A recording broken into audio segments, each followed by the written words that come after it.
Welcome to this tutorial. In this video, I am going to demonstrate on how to edit an existing lead in KEBS.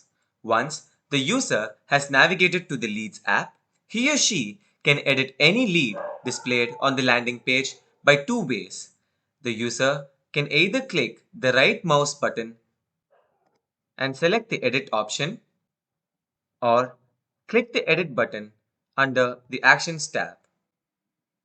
If the Actions column is not visible, it can be toggled on using the Customize button.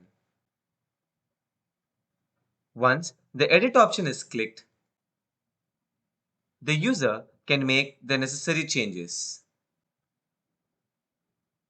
Once the changes have been made, the user needs to navigate to the last section of the Edit page and click the Update button. The lead is edited and the changes are updated. Thank you for watching.